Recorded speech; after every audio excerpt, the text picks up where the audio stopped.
Meus amados, é sempre uma alegria muito grande estar aqui na igreja de Botafogo. E é sempre um prazer.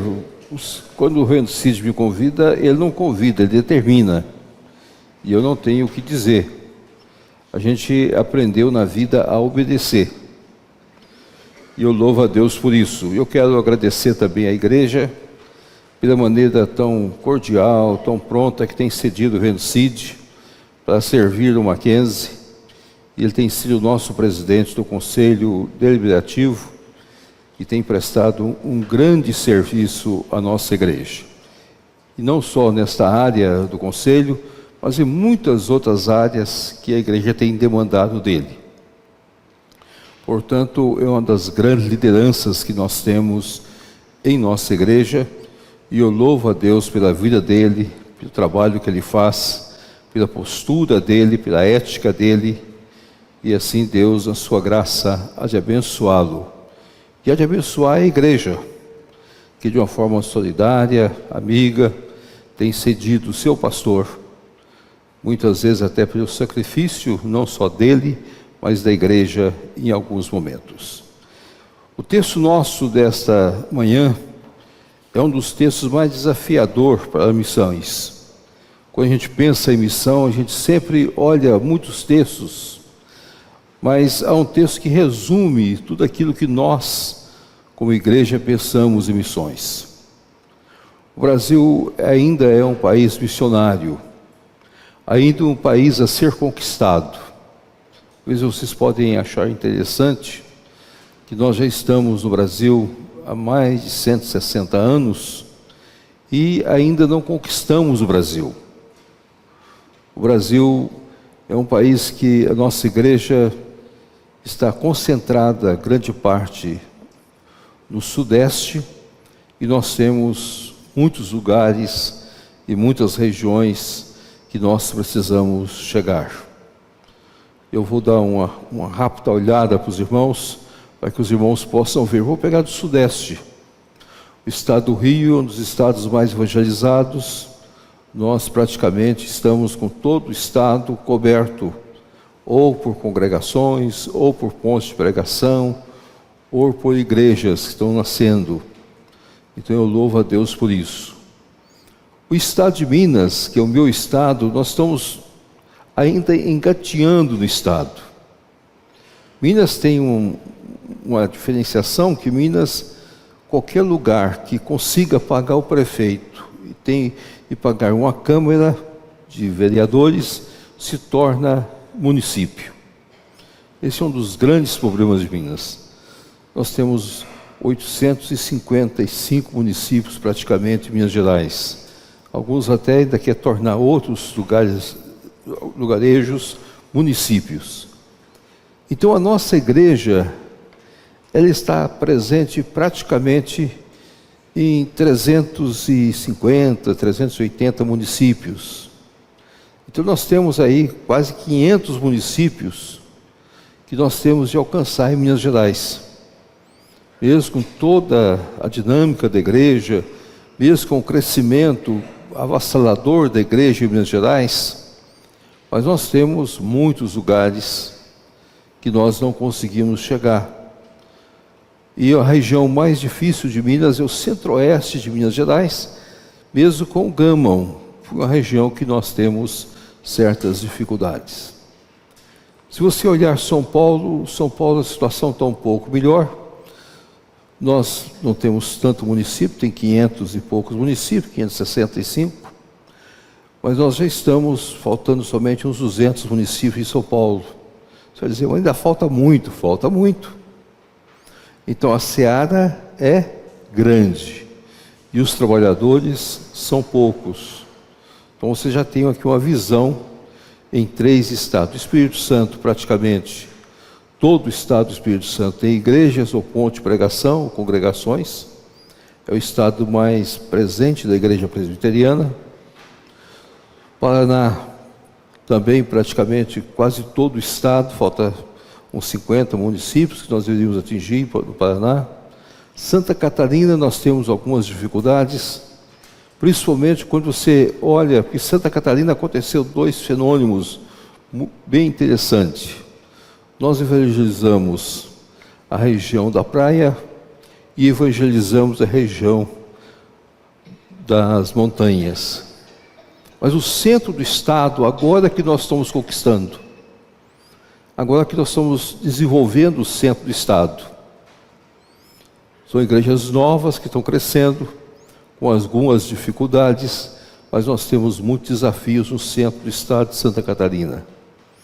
Eu brinco que Santa Catarina foi a atração do turismo. Turismo das montanhas, que é um lugar muito bonito, chamou muita gente, todos queriam ir para a região montanhosa de Santa Catarina, e todos queriam ficar perto do mar, em Santa Catarina, é o turismo do mar. Agora que nós estamos chegando à realidade, que nós temos que chegar no meio do estado. Esse é um desafio que está presente na igreja. Se você descer para o Rio Grande do Sul, você vai ver que nós já temos sínodos no Rio Grande do Sul, tem muitas igrejas, mas ainda estamos tateando no Rio Grande do Sul. É o estado que mais tem cultos afros brasileiros em todo o Brasil. Você tem um susto quando chega em Porto Alegre. Porto Alegre tem mais cultos da linha afro-brasileira, principalmente Candomblé, e outros do que propriamente Salvador. Tem mais terreiros lá em Porto Alegre do que em Salvador. Isso dá um susto para quem não conhece a região, para quem não conhece a realidade, e é uma diferenciação muito grande como você desce ali na região de Porto Alegre. Se você caminhar para o Nordeste, ou para o Centro-Oeste, vamos começar do Centro-Oeste, você vai ver outra realidade. Você vai ver o estado de Goiás bem evangelizado, onde a missão americana prestou um grande trabalho. Você vai encontrar o Tocantins, que está bem evangelizado também. Nós pegamos a capital e estamos indo em todos os lugares do Tocantins, com o Evangelho da Graça do Senhor Jesus, onde a missão americana esteve presente, fundando escolas, abrindo muitos trabalhos.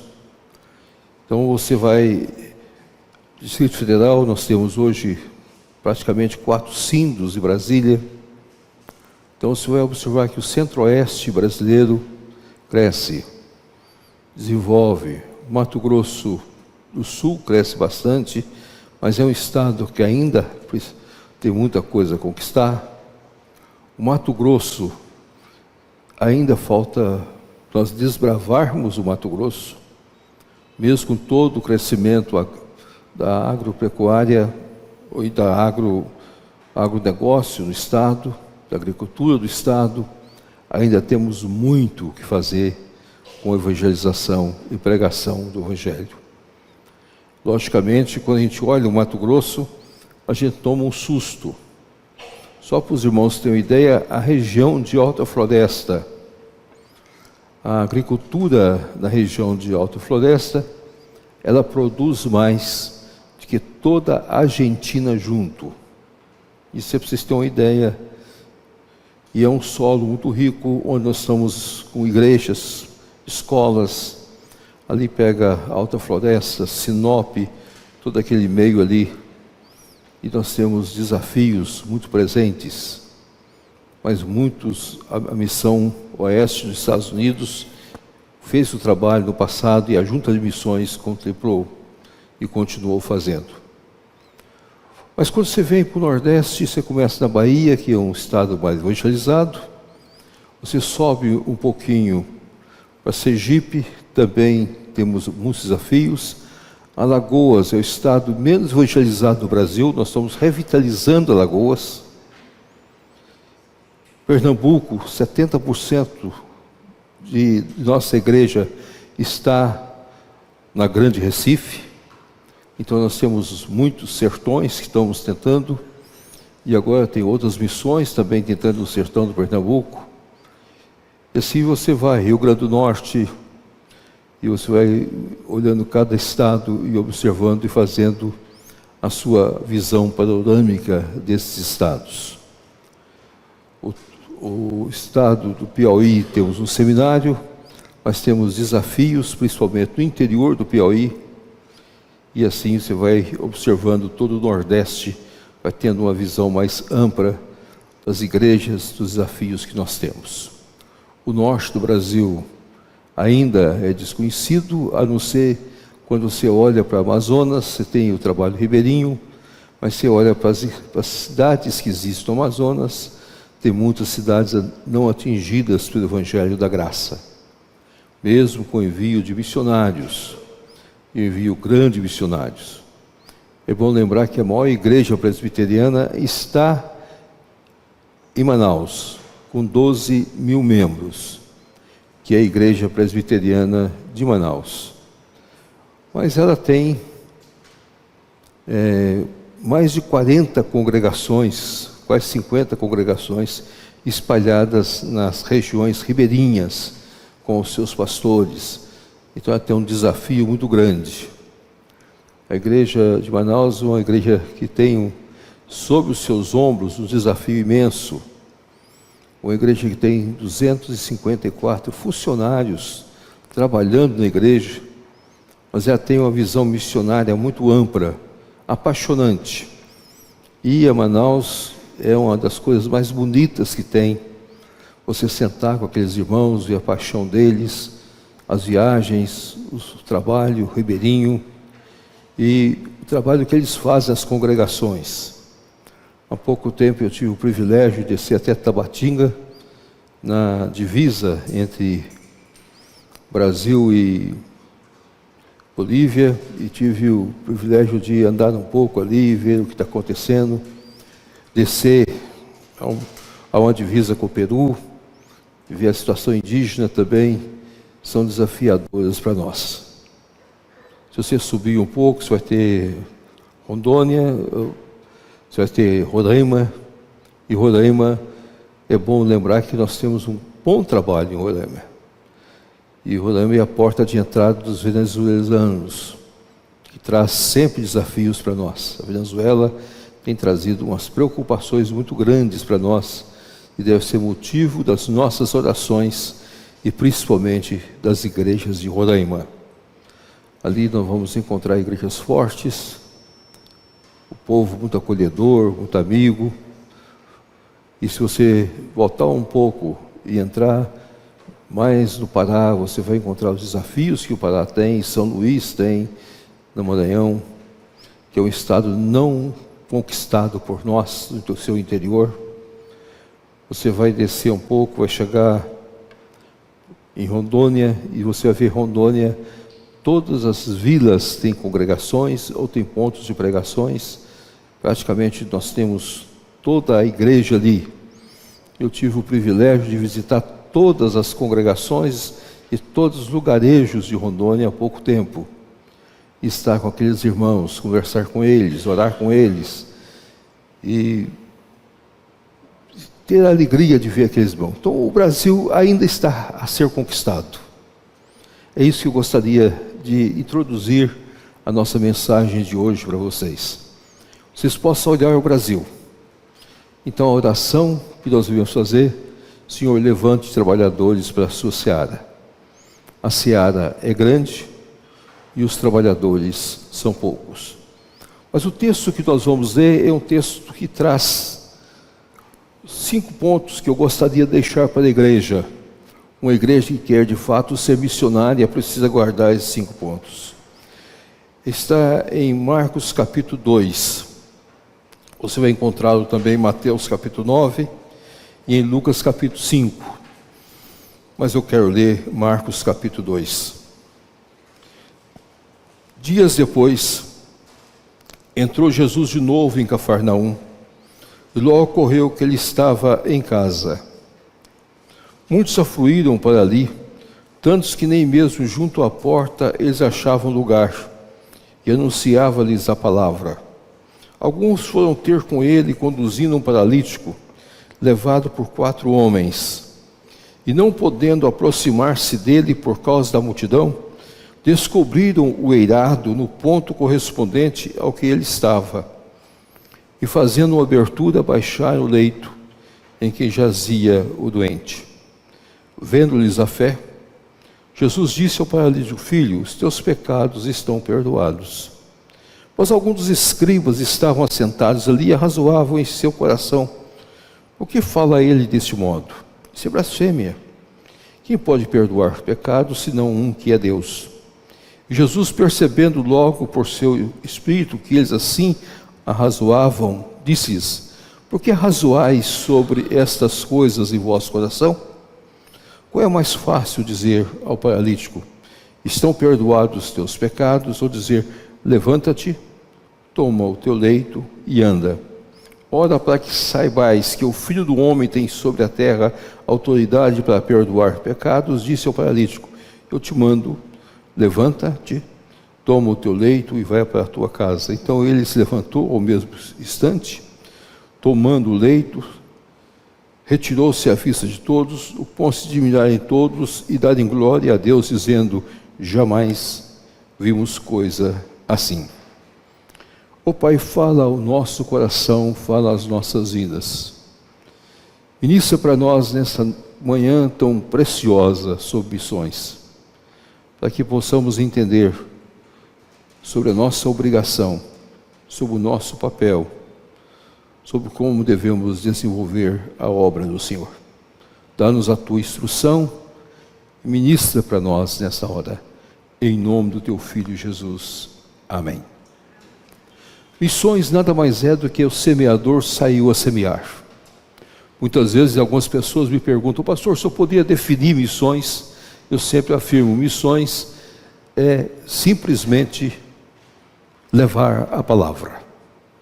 O texto que nós temos, irmãos, começa dizendo assim, que Jesus estava em casa e anunciava-lhes a palavra. Essa é a função nossa como missionários. Nós não podemos inventar a roda e pensar que nós temos outra mensagem, temos outra coisa a falar para as pessoas. Se nós vamos a um país, nós vamos para pregar o Evangelho. Se nós vamos a um campo difícil, nós vamos para pregar o Evangelho. Se nós vamos aos ribeirinhos, nós vamos para pregar o Evangelho. Essa é a obrigação nossa. Ah, mas pastor, e a obra social? Meus amados, nós temos outras organizações que têm a obrigação de cuidar da obra social. Por mais que nós queiramos, nós não vamos ter condições de cuidar de duas coisas ao mesmo tempo. Logicamente, Deus, na sua graça, levanta pessoas que são missionárias e que também têm condições de fazer obra social. Um dos maiores missionários que nós tivemos no Brasil era um médico americano que veio para o Nordeste e ele fazia do seu trabalho não só como médico, mas como também aquele que levava a palavra de Deus a todos os lugares. Mas a principal função dele, de Butler, George Butler, era nada menos que falar da palavra, anunciar Jesus Cristo, explicar para as pessoas que Cristo é o Salvador. Há no livro uma nova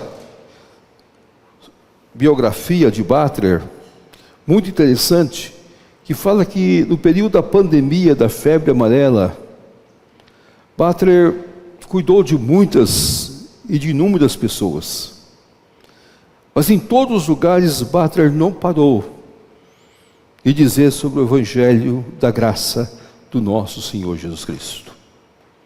Há outros missionários que são exclusivos para a pregação da palavra. Então, cada um, quando é chamado por Deus, o ponto principal dele é o anúncio da palavra.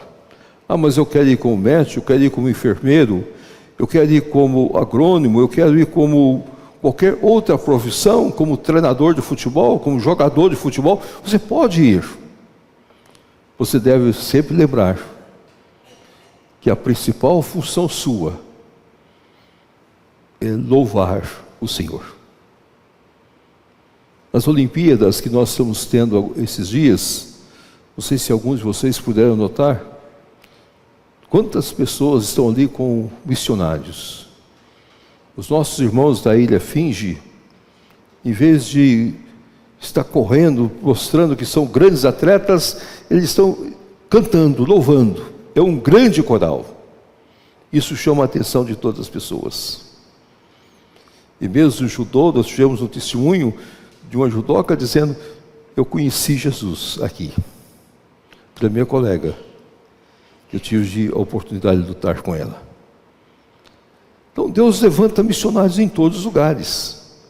Mas o ponto central é o anúncio da palavra de Deus. Então, se você quer ser um missionário, prepara-te para apresentar o Evangelho o tempo mais rápido possível. Há duas maneiras de você apresentar o Evangelho. Primeiro, pela sua vida. A sua vida tem de espelhar Jesus Cristo. Você tem de viver o Evangelho. A sua vida tem de mostrar a sua vivência cristã. Em qualquer lugar que você esteja, seja numa fábrica, seja em casa, seja com seu vizinho, seja com pessoas mais difíceis, algumas vezes é difícil também até nós vivermos o Evangelho na sua plenitude, até no nosso apartamento. Eu estava com uma pessoa muito ligada, muito amiga, e ela dizia: pastor, foi um vizinho para o apartamento ao lado do meu que não deixa eu dormir. E eu sou crente. E eu não quero ficar chamando a polícia para ele. O que eu faço? Começo a orar. Começo a conversar com ele. Começo a aproximar dele. Em vez de você reclamar do barulho, de você questionar o barulho, se você brigar por causa do barulho, ganhe seu vizinho. Daqui a pouco ele vai entender que o barulho não resolve as coisas. Ele vai compreender a sua bondade e vai passar a te respeitar mais. E vai ver em você uma pessoa confiável e vai perguntar a razão da sua fé. Você vai dizer: Jesus Cristo. Outra maneira é orar, contribuir para missões, todos nós podemos fazer. Mas é interessante que nesse texto, então, a primeira coisa que eu gostaria de deixar bem claro é que fazer missões é pregar o Evangelho. A segunda coisa nesse texto é que havia obstáculos. Havia obstáculos. Como chegar com um homem diante de Jesus? Porta cheia de gente, havia obstáculos. Nós, como fazemos missões, nós temos de ter estratégias. Quais são as estratégias que nós vamos usar? Muitas vezes nós não planejamos as estratégias. E esse é o grande erro de alguns missionários e o grande erro de algumas missões. Não prepara as estratégias. Eu acho que nós devemos nos preparar e ter alguma coisa pronto no nosso carro, onde nós andamos, para que a gente possa falar do Evangelho da graça. A minha esposa é muito interessante, ela é apaixonada pela obra do Senhor, é colega de algumas irmãs aqui na oração da madrugada, e ela, no carro dela, ela tem sempre folhetos prontos. Qualquer pessoa que entra no carro, logo ela entrega um folheto, entrega uma Bíblia, fala da graça. Eu me lembro que uma vez ela estava recebendo uma pessoa que ia fazer matrícula da escola dos seus filhos, e ela com a Bíblia lá colocada aonde deveria estar a Bíblia, e a pessoa chegou, começou a conversar, e logo olhou a Bíblia e disse: a senhora também é evangélica? A minha esposa começou a falar do Evangelho da graça, da postura da escola, e começou a dizer sobre tudo aquilo que Deus faz. E aquela pessoa disse: não, mas eu sou batista, eu estou vindo para cá, eu e minha esposa, meus filhos, e nós somos líderes batistas, estamos mudando para a cidade. A minha esposa disse: vocês não fazem nada mal se não visitar nossa igreja. vai um dia visitar a nossa igreja. Eu quero fazer questão de apresentar meu esposo para vocês. Vai lá na nossa igreja. E ele disse: olha, eu já estou visitando as igrejas batistas da cidade, ainda não me encaixei, eu vou lá. Foi lá no domingo e nunca mais saiu. 2 anos depois ele era presbítero nosso. E hoje ele é fundador de uma das igrejas em Uberlândia como presbítero. Nós temos uma grande amizade.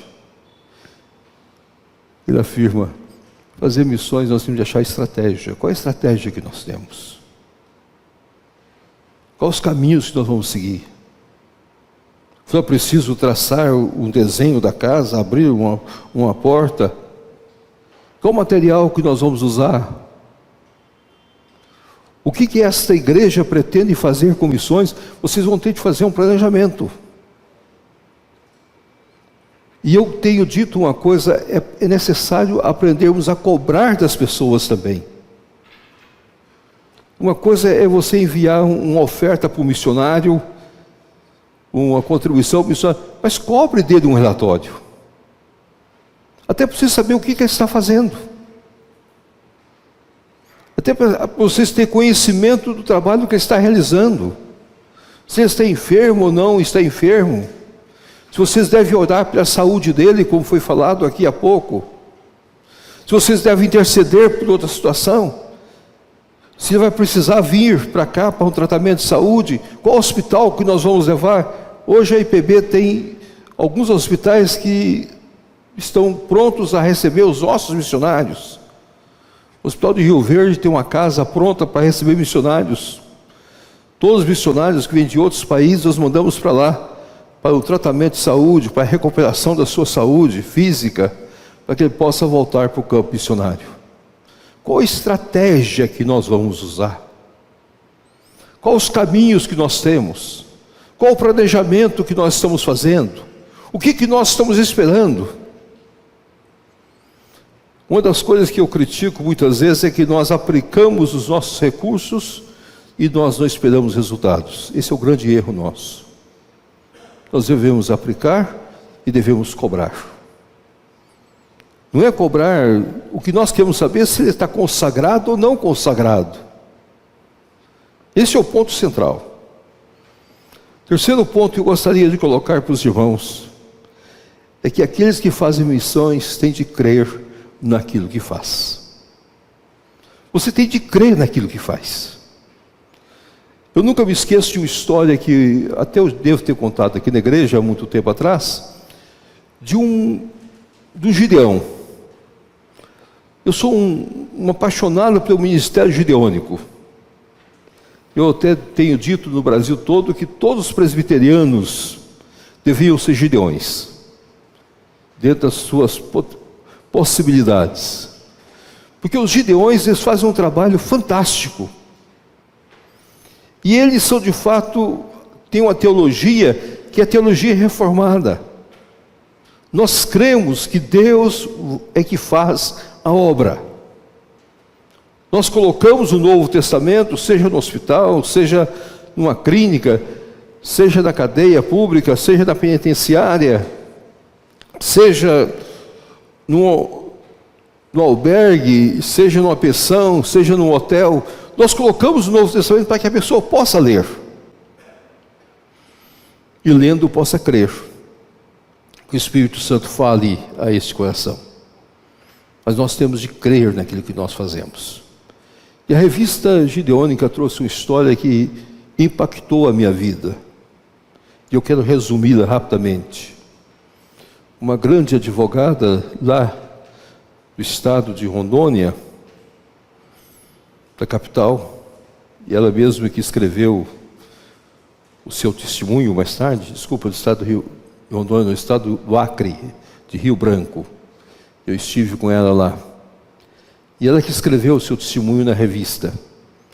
Ela afirma que ela já estava caminhando para os seus 46 anos, 47 anos de idade. Ela já tinha passado por muitos casamentos. E não só casamentos, muitos encontros triviais, com esta ou com aquela pessoa. E também ela havia enfrentado outra situação de uso de drogas, mas mesmo assim sempre se manteve com uma grande advogada. Era de famílias de jurídicos da cidade, e naquele período ela era presidente da ordem dos advogados da cidade do Rio Branco, da capital do Rio Branco. Mas ela chegou à conclusão que a vida não tinha mais sentido. A angústia tomou conta dela. A solidão tomou conta dela. E uma das coisas mais sérias deste mundo que nós vivemos é a solidão. E a igreja precisa ter condições de tratar a solidão de todas as pessoas. O que é mais sério neste mundo que nós estamos vivendo é a crescente solidão do ser humano. E a solidão tomou conta daquela pessoa. E ela chegou à conclusão que a única saída que ela tinha é tirar sua própria vida. Mas como uma grande advogada, como uma mulher muito bem sucedida, que tinha recursos, tinha tudo, ela não quis tirar de qualquer maneira. Ela resolveu fazer da morte dela um teatro. Ela escolheu o melhor hotel de Cuiabá, escolheu a melhor suíte do hotel, não importava o preço, já que era a última noite, não importava o preço. Ele ia deixar todos os seus recursos aí. Pediu que forrasse a sua cama e o quarto todo, a suíte, de pétalas de rosa. Ela queria todas as pétalas de rosa normalmente vermelhas. Ela encomendou um vestido, um grande figurinista de São Paulo. Ela chegou no hotel, tomou seu banho, se preparou, tinha ido ao cabeleireiro, tinha feito um penteado especial, vestiu aquele vestido e começou a andar pelo quarto. Porque ela fez uma carta muito bem detalhada e ela marcava a hora que ela ia tirar a vida. Tudo era um teatro montado. Ela escolheu a arma, deixou a arma assim perto e começou a folhear o Novo Testamento. Folhear o Novo Testamento e encontrou algumas passagens bíblicas que começaram a falar ao coração dela. E ela acorda no outro dia com o Novo Testamento por cima dela. Ela não tirou sua vida. E ela busca logo uma página para ver o nome de alguém, liga para um dos Gideões. E aquele Gideão, que era uma pessoa fantástica, dinâmica, liga lá para Rio Branco, já entra em contato com outro Gideão em Rio Branco. E esse outro Gideão já liga para um pastor.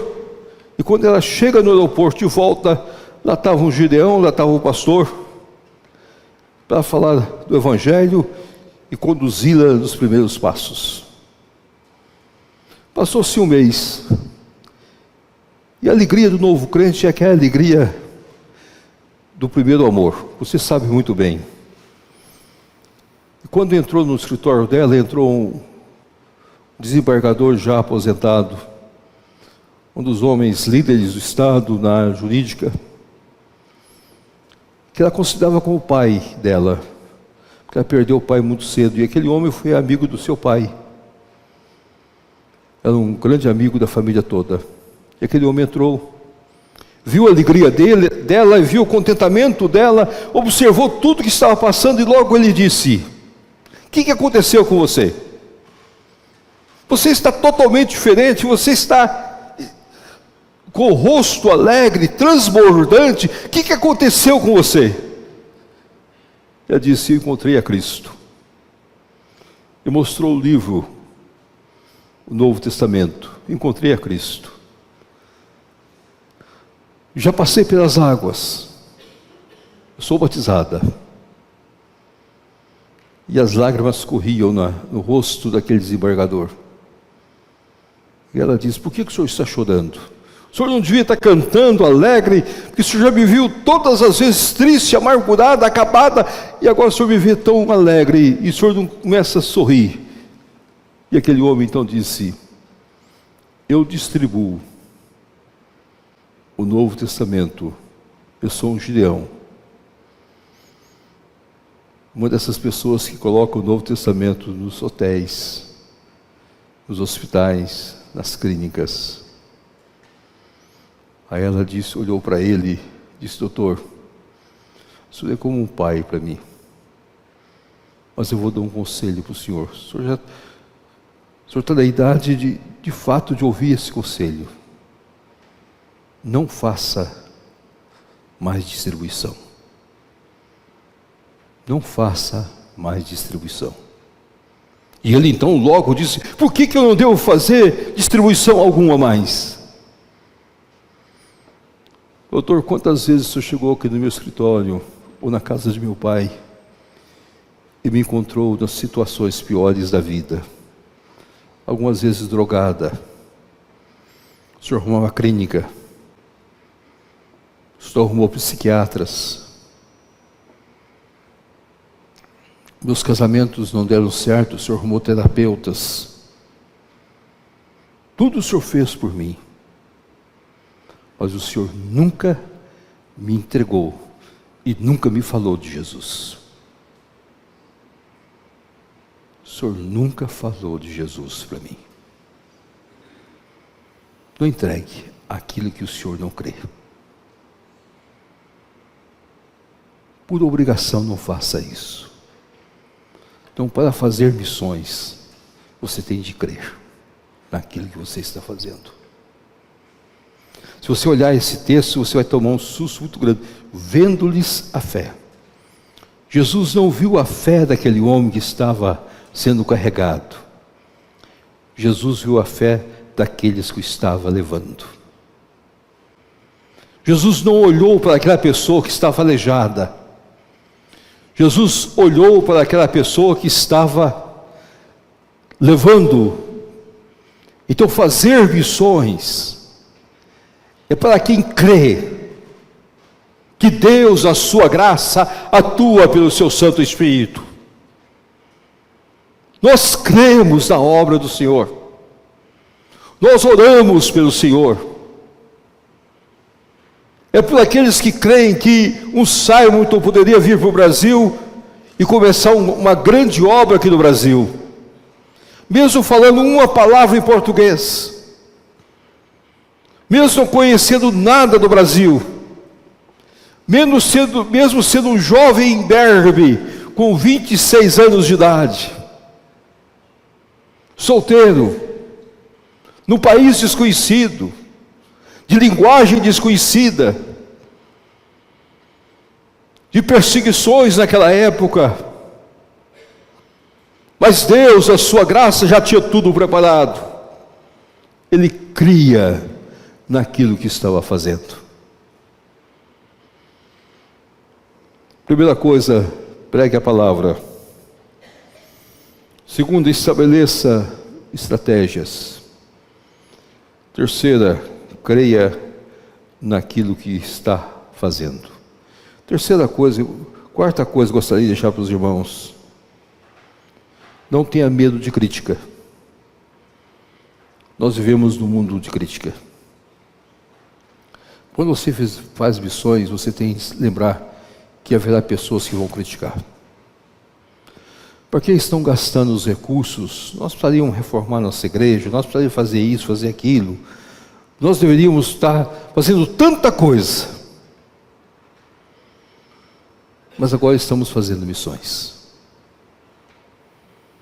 As críticas vão vir. E muitas vezes essas críticas também vão levantar. Isso vai dar resultado? Isso vai redundar em alguma coisa? E o texto sagrado deixa bem claro: porque arrazoais sobre estas coisas em vosso coração? Se eu tenho ou não tenho poder para curar, para salvar e para perdoar pecados? Perdoados estão os seus pecados. Não preocupe com críticas. Elas vão existir. Mas uma coisa você creia: Deus vai aumentar a igreja. Há muitos anos eu assumi a igreja do bairro Constantino. E quando eu assumi a igreja do bairro Constantino, eu assumi com uma visão missionária. Eu ia fazer daquela igreja uma igreja, um celeiro missionário. E a nossa igreja tem algumas características que é muito diferente de qualquer outra igreja. Nós somos uma igreja numa região muito pobre. Aí você vê falar Triângulo Mineiro, vê falar região de Patrocínio. Patrocínio é a 15ª cidade em arrecadação do estado de Minas Gerais. É para ser uma cidade muito rica. Mas nós vivemos uma distribuição de renda muito injusta. 80% da população da cidade ganha abaixo de 2 salários. Então essa é a realidade que nós vivemos. E muitas vezes os nossos irmãos estão dentro dessa realidade. Eu cheguei a dizer para a igreja que nós íamos fazer missões, o mesmo que nós gastaríamos com o presbitério, nós íamos gastar em missões. Nós estávamos começando a igreja. Nós estávamos sonhando com a igreja. Isso tem 41 anos. A igreja nunca deixou a sua visão missionária. Recebemos muitas críticas de várias pessoas. Mas o que aconteceu? Que a nossa igreja começou com 40 pessoas, 40, 50 pessoas, e hoje está com mais de 1.600 pessoas. E mais do que isso, hoje nós temos 11 congregações. E já organizamos 2 filhas. E ajudamos no sustento de mais de 30 missionários. Ou você faz, ou você não faz. As críticas vão existir. Os problemas vão existir. E muitas vezes você tem de enfrentá-los. Porque você crê naquilo que está fazendo. Você colocou o seu rosto, você colocou a sua figura, você colocou o seu ministério. E é isso que empolga. Deus vai mandando outras pessoas. Quantos filhos da igreja saíram para os campos missionários? Quantos filhos da igreja que nós consagramos? Há poucos dias chegou um irmão lá, nossa igreja, e disse: agora eu tenho um ônibus que eu adaptei para ser minha residência, eu quero ser missionário, eu e minha esposa. Eu disse: vamos abençoar. Fizemos um culto maravilhoso, abençoamos aquele irmão e mandando ele para o campo. Ele está indo para os lugares mais difíceis, para os povoados, e ele para o ônibus dele e começa a pregar do Evangelho da Graça. O que você tem de fazer com a obra missionária é envolver e não preocupar com as críticas que você vai sofrer. Elas vêm.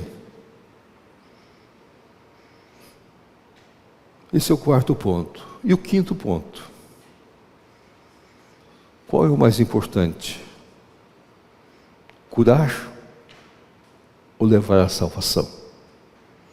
Esse texto, isso é muito bem escrito. É mais fácil perdoar os pecados? Ou é mais fácil dizer para o doente: levanta-te, toma o teu leito e anda? A Igreja Presbiteriana do Brasil é uma igreja que sempre aceitou o desafio, que para nós o primordial é levar a mensagem de perdão. Em segundo lugar, pode acontecer as curas. E quantas curas têm acontecido? Quantas melhorias sociais? Aonde o Evangelho chegou, há transformações. E as transformações são visíveis, são palpáveis aos nossos olhos. Há algumas coisas que só nós presbiterianos temos. E eu vou dizer isso porque eu sou empolgado com ser presbiteriano. Para mim, ser presbiteriano é uma das coisas mais bonitas que existe. E há poucos dias minha neta foi no outra igreja e ela voltou e disse para a mãe dela: bem que o vovô fala, não existe uma igreja melhor do que a nossa. E eu fiquei muito alegre. Liguei para minha neta e dei beijo na testa dela à vontade. Não existe coisas mais gostosas do que você olhar para a sua igreja e vê que a sua igreja escolheu uma teologia muito boa. Nós colocamos a salvação em primeiro lugar, depois o bem social, que para ser presbiteriano você tem de aprender a ler. A Bíblia, quando você faz a profissão de fé e vai batizar seus filhos, você promete a ler a Bíblia com ele. Então você vai ter de ler a Bíblia, vai ter de aprender a ler. Isso no interior faz uma grande diferença. E quando você começa a ler, a sua visão aclara. E você quer o melhor para os seus filhos. Você quer uma casa mais arrumada. Você quer vestir da melhor maneira possível. Por isso que muitas vezes as pessoas afirmam que ser presbiteriano é pertencer à classe A. Porque o presbiteriano se arruma bem no domingo. Não é qualquer roupa que ele vem na igreja. Não é de qualquer maneira que ele vem na igreja. Ele se prepara, no interior do Brasil, ele se prepara a semana toda e escolhe as melhores roupas para estar na igreja. Isso é uma visão de desenvolvimento. Ele quer que o filho estuda, que o filho lê a Bíblia. Ele está lutando por filho, ensinando o filho. E muitas vezes, quando o filho resolve vir da faculdade ou da universidade com alguma modinha, logo ele tira, porque ele não vê que não há lugar para isso. É diferente. A igreja presbiteriana, ela vive cultura. Você não teria um debate que vocês vão ter sábado aqui, se não fosse uma igreja presbiteriana. Porque a igreja presbiteriana não aceita qualquer notícia, ela quer debater, ela quer ouvir o outro lado, ela quer compreender o que está acontecendo. É isso que faz de nós sermos esse povo. Então fazer missões é entender que nós somos parte de um período de desenvolvimento, de crescimento. Falamos do perdão de pecados, mas falamos também de cura. Cura física, cura emocional. A igreja também cuida das nossas vidas. E nós somos irmãos. E nós somos queridos. E nós sentamos nos bancos. E nós nos aproximamos uns dos outros. Então eu gostaria de deixar esses princípios para os irmãos nesta manhã. Se você quer fazer missões, você deve expor a palavra. Você deve ter estratégias para a exposição da palavra. Você deve crer naquilo que você faz. Ore a Deus, peça a Deus. Você deve estar disposto a enfrentar as críticas que esse mundo traz para nós, sem medo. Não importa o que as pessoas vão falar. Eu estou disposto a enfrentar as críticas. E você deve saber que o mais importante, o maior valor é falar do perdão. E as demais coisas são acrescentadas. Ser presbiteriano é crer no desenvolvimento social. É crer no novo status de vida. É crer em outra maneira de fazer a vida. E é isso que nós fazemos. Eu já trabalhei em muitos lugares difíceis, já vi muita coisa. Eu já vi tantas bênçãos, que muitas vezes eu choro quando eu vejo algumas coisas. Quando você viaja e vê alguns ranchos de irmãos nossos, tudo limpinho, tudo arrumado, a casa bonita, faz bem a gente. Que a gente chega, dorme ali, com a alegria muito grande daquelas famílias. Come o peixe feito do chão, Não sei se vocês já comeram o peixe feito nas brasas no chão. Não há coisa mais gostosa. E você sai vibrando. São famílias que vivem em oração, porque creem que Deus é que faz a obra. Ser presbiteriano e fazer missões é muito bom. Que Deus os abençoe. E que esta igreja possa se engajar nesse processo. O Brasil ainda está para ser conquistado, para não falar do mundo em que nós vivemos. Nós precisamos alargar cada vez mais o nosso trabalho para a glória de Deus. Amém. Amém.